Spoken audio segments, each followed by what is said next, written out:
Okay, this is going to be a very odd video because I started out, I was going to do a replay of the Russian campaign scenario in War and Peace. But as I began to set up the scenario, I noticed how inordinately long it took to set up a scenario. And that's because there's such a variety of pieces in this game, it's almost impossible to set up in a short amount of time unless you have an incredible, very fine sorting method for the counters. And that's when I encountered all kinds of problems. Now, with the mounted boards we have in these games, the boards themselves take up nearly half the box. So, how do you sort the counters? Well, I tried the sort of the GMT style trays at first, but once you get the hard mounted maps inside the box and add trays, you just don't have enough trays to sort all the counters efficiently. Well, of course, there's the bag system, which I eventually had to go to. And I even bought some of these other trays from a manufacturer here in Ottawa. And that was almost a solution because they just fit in the box. And they gave me, 28 trays as opposed to the GMT type that gave me about 16 or so. But even that wasn't a solution. I was hard pressed to even get the counters in the box. They just barely fit in. And even then, setting up a scenario was nightmarish. So I went to another system. I figured since the counters are already easily distinguishable by color, why not put counters of a common number in the same bag? And then you could easily pick out the color.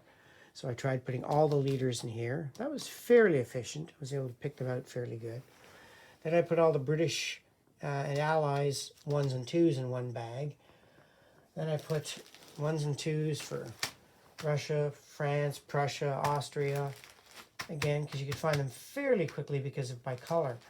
But sometimes certain nationalities, like Austrians, had Landwehr units. So you had the Louis L in the corner. And then I made a bag for 5s, 10s, 15s, and 20s. And that seemed to work fairly good. What completely sunk me was, I remember what sunk me back in the 90s when the first edition came out, was the French satellite powers. Now I'm putting them in their order by just little letter. Now I'll try to zoom in to show you the problem. Okay, so when you're setting up the game, especially for the French satellite powers, you've got to look for individual units with a small D, it's Dalmatian, B, Bavarian, I guess, and so on. Hanoverian, Italian, Naples, I think, Partisans, Portugal. Anyway, the long and the short of it is that there's nearly 16 different nationalities of satellites, which means you'd need at least 16 different trays, which would mean there'd be no trays for anything else. So it's almost as if the bag system wins by default. You almost have to use bags in this game to sort them efficiently. Now, at one point, I even tried using different sizes of these little jewelry boxes, and that looked promising. I could set them up fairly quickly and divide them, but of course, that many jewelry boxes just did not fit in the main box. So here's my dilemma. How do you sort this game in an efficient manner?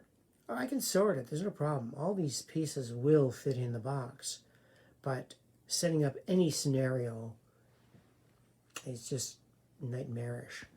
I've been at it now for well over an hour, I think, an hour and a half, setting up just one scenario. I'm still working on it, and I don't know what the solution is. One can immediately see the advantage of the 3-inch box depth over the 2-inch, especially for mounted maps.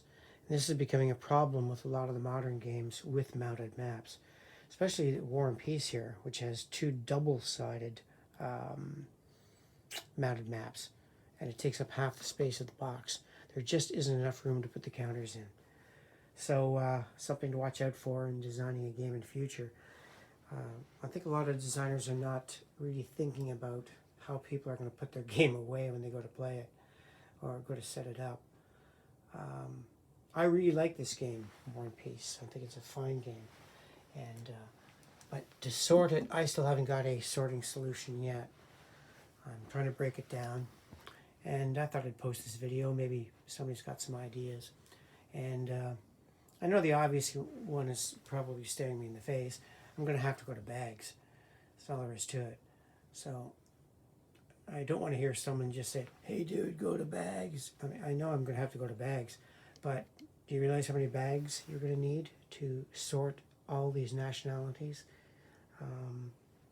I'm thinking a minimum of 26, 30 bags. But that may be the way it's got to be done. Anyway, that's it for my short, rather depressing video on sorting solutions. But again, I don't think I'm saying anything bad about the game War and Peace. I just use it as an example. I've got many others too where the problem is exactly the same. For example, Last Chance for Victory, which is about the Battle of Gettysburg. You'll be hard-pressed to get that sorted efficiently too. War and Peace, I think, is the best example, though, where some of these nationalities have, look at this one, Denmark has 2 counters. Now, obviously, the most efficient way is going to be to put them with, another country that's got only a few counters.